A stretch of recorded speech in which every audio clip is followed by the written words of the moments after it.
el blau tinta, el vermell ataronjat i el verd turquesa. Aquests són els colors que es portaran l'any que ve.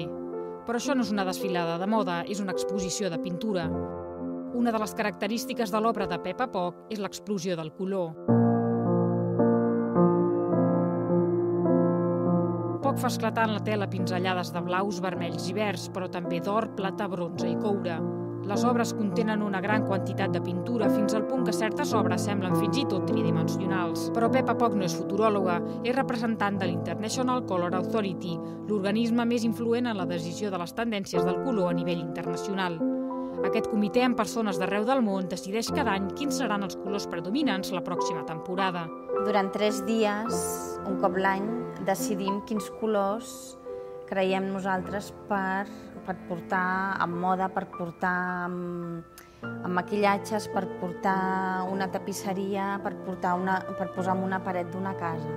Llavors, sobre les idees que portem cada un, es fa i s'imprimeix una carta de tons que els fabricants, els modistos, els dissenyadors fan ús d'ella per realitzar els seus projectes. Pepa Poch reivindica el color i reconeix que se li ha de perdre la por.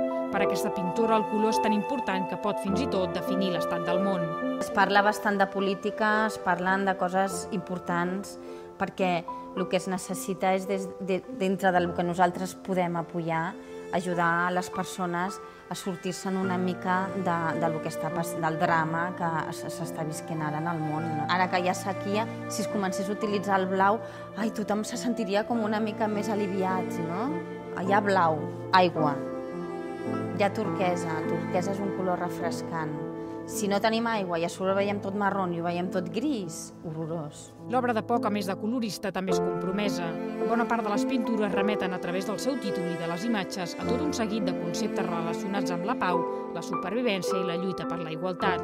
Survivors és un homenatge a la humanitat, no? Als supervivents, no? És trencar amb l'esclavitud, obrir portes, sortir a un món més lliure, sense l'opressió que tenim encara que visquem a Occident.